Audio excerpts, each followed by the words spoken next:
Hello and welcome to another episode of the Pen Fans series.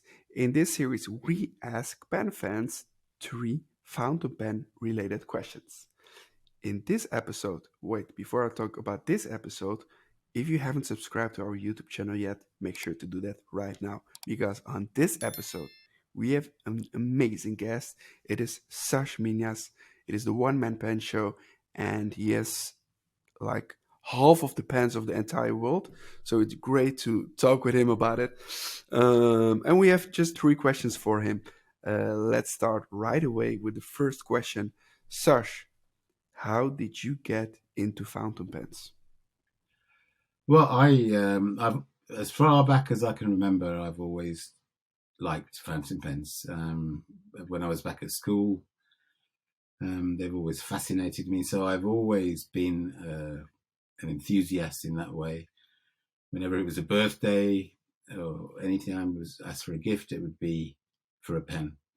So I just loved it. I mean, even when I was at school, I was I'm old, Joe. So back in the day, we had inkwells on the tables with ink in, where you actually wrote. So I used to be the ink monitor at school. So I used to go around and fill up all the inkwells. So that's how far back fountain pens. I was attracted to them in that respect. I think I just liked I like writing, and then I like the whole thing about you know filling them and maintaining them and enjoying them. So that's how I got into it. And then what happened is I kind of carried on throughout college, university, just my own pens. I'd buy a nice pen every now and then, almost 100% modern, whatever was around, Parker or Waterman or the major brands at the time, Lamy and stuff like that. And then around the late 90s, when the internet forums started to crop up, I realized that there were other people like me who had crazy uh, fountain pen addictions, if you like, and enthusiasts. So that then drew me into becoming a bit more ordered about what I wanted to get, and I also found out about vintage pens. Subscribed to a few vintage catalogs, and then eBay came along. Started to buy them. But they never used to have much money in those days, really. So could only afford what I could afford with three kids. And then as you get through life, you have a bit more disposable, started to buy a few nicer pens, then realized I had far too many pens. So I started to sell a few pens because I had to sell because couldn't stop buying. And then the whole pen show thing started. Kind of 2007 was my first pen show that I had a table at. And I've never looked back since, mate. I enjoy them, though. It's fun. So there you go. That answers question number one. Amazing. Thank you. That indeed answers question number one.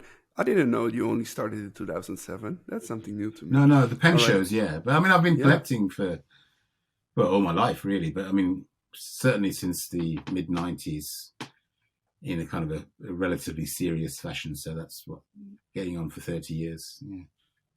Amazing. All right. Question number two is because you attend so many pen shows, of course. This was an easy question for me to ask to you. How do you store your pens when traveling? So, not only to the pen shows, but also when you are traveling around in London or whatever, you do on a daily Well, basis. on a daily basis, I use standard kind of pen cases, 3 pen case. I have 5 pen cases like that. Um, I'm not one for taking more than that many if I'm out for the day. But otherwise, I have an array of pen cabinets. I have several at home. I have several that I haven't even unboxed. That I've bought cabinets that are still sitting in the corner of the back room with it, because I've always had this huge plan, Joe, to sort out this is my home office. It is a mess.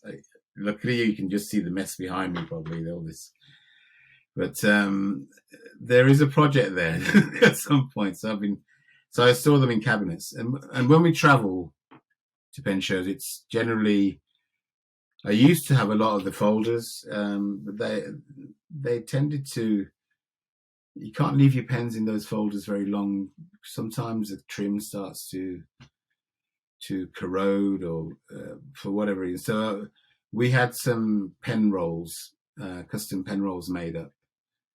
Each roll holds 30 pens, 50 big pens as well. So we had 30 or 40 of those made up. And so most of the pens that we take to shows are in rolls, and then in either a tote bag or in a carry-on. And then we also have some that are in plastic trays and stuff like that. But it's getting more and more difficult because the pens are getting heavier. We're getting older. So like I said, I talked to you before, I'm looking at reducing how many pens I take to, certainly on any shows where I have to fly. Mm-hmm. Makes sense. If Makes you're sense. driving there, it's easy. Yes. All right. Thank you for answering question number 2. Let's move forward to question number 3 and the final question, which is a really interesting one because the question is, what is your top tip for someone using fountain pens? So I saw, do I have to restrict it to using, or can we say collecting or buying? So my top tip for anybody who's buying fountain pens, because believe it or not, I mean, the vast majority of people buy them to use, and but there are a significant amount of people who are collectors, particularly vintage, where they don't want to, they're trying to preserve, significant pens because of their history, etc. So not everybody uses all their pens. I certainly don't use all my pens. But when I come to buying pens, my top tip, spend as much as you can afford on the best that you can afford. Do not be tempted to buy half a dozen. I'm going to just take an example here. Half a dozen pens at $50 each. I would buy one nice pen for $300 because you'll get more joy from that.